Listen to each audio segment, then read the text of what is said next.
This whole past month, I could not stop playing and building levels in Super Mario Maker 2. Oh yeah, he's addicted. It's a blast, and there's so much to do, from story mode to browsing top stages, not you. But what's impressed me the most is the overall lack of bad stages I've come across. Within my first several hours, I didn't encounter a single stinker. I couldn't believe it. So today on Good Game Design, let's talk about why that is, and the changes this sequel employed to encourage creativity and well-made platforming experiences. I am not addicted, I swear. Over the years, Mario Maker 1 has become notorious for how much of a crapshoot it is to find good levels. The leaderboards are basically useless, and challenge mode is always full of hot garbage. You either don't have to move at all, or will die no matter what you do. Unless you're entering specific level codes from friends or communities online, good luck finding anything half decent. So what exactly happened to cause such a shift in Mario Maker 2? Well, first of all, Nintendo gave a massive overhaul to how you search and find levels, which drastically helped in discovering hidden gems. You could favorite stages before, but it seems like adding a boo feature helps to filter out the more frustrating ones. And from what I can tell, levels need at least some positive reinforcement from players before they show up in endless mode. But more importantly, being able to add tags allows you to find exactly what you're looking for, from difficulty to certain attributes, or even what level theme is used. So now, more or less, you're only going to come across music or auto stages if you really want to. Course World seems to function properly now, so the top stages are always ones that everyone enjoys and rates highly. But if you're still looking for more specifics, it's just a few clicks away. I guess the only thing missing is to search by the worst rating, you know, for all you masochists out there. Even sharing stages is way less of a nightmare since the level codes are half as long. And while we're still one step removed from a full-on search function in-game, this is a huge improvement. With the option to filter in the week's best or the greatest of all time, you can trust in the quality of what you're going to find. The days of turning on 100 Mario Challenge and hoping for the best are behind us. So uncovering better levels is easier than ever before. But what about the tools for creation itself? There were sample courses created by the developers in Mario Maker 1 to give you ideas and get the creative juices flowing, but they were tucked away in a menu somewhere and pretty forgettable once you've seen them.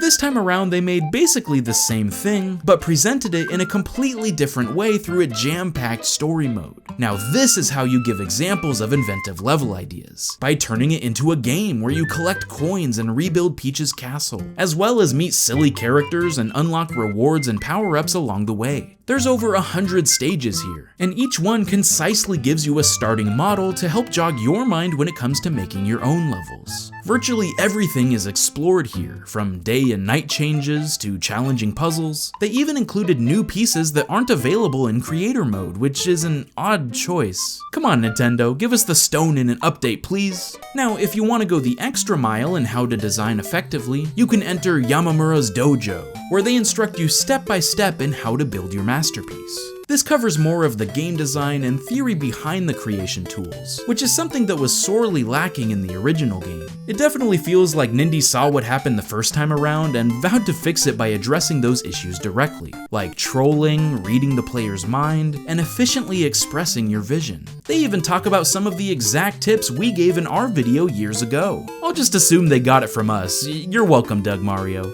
While all of this is great, I think the main reason we're seeing more and more well-designed courses is due to the huge influx of new options we have as creators. Obviously, there's tons of fresh enemies and power-ups at our disposal, but what's interesting is that the gizmos they've added are well suited as complementary pieces, not necessarily ones that stand well on their own. Take the swinging claw for example. Sure, it's fun to swing back and forth to gain momentum, but how it interacts with other items is what really sells it for me.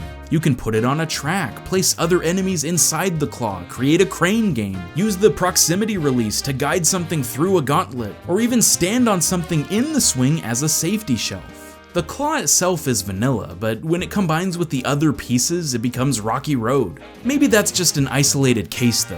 What about the seesaw? Moving ground is pretty cool, but when you add enemies onto that seesaw, things get tricky. On a track with hazards, it becomes a test, or using it as a launcher leads to clever moments. It can help you reach higher ledges, or pull objects out of unreachable areas for puzzles. This thing is versatile. The same can be said for icicles. Yeah, it's an ouchie, but it's also a platform, something to slide through, a trigger, or even just decoration. Sideways thwomps might be the most underrated addition. They can be a staircase, a moving platform, a button presser, or a giant threat chasing you down. And don't even get me started with on and off switches. Functionality with blocks, tracks, belts, spike walls. It seriously feels like the possibilities are endless. Check out Sieve Gaming's channel for some unbelievable contraptions that push the game's limits in mind-blowing ways. Yes, they incorporated flexible items and wacky modifiers the first time around, but for the most part they were self-contained.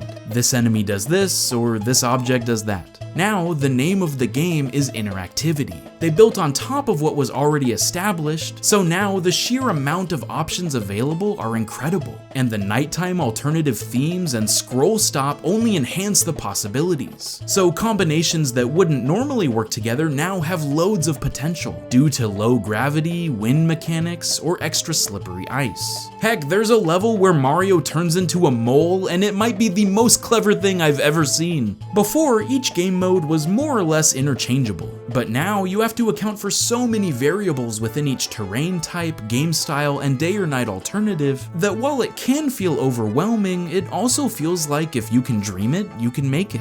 All of this led to me spending the most time in Mario Maker 2 simply messing around in creator mode. While playing other people's levels is fantastic too, I keep coming back to fulfill my inherent need to design something cool and unique.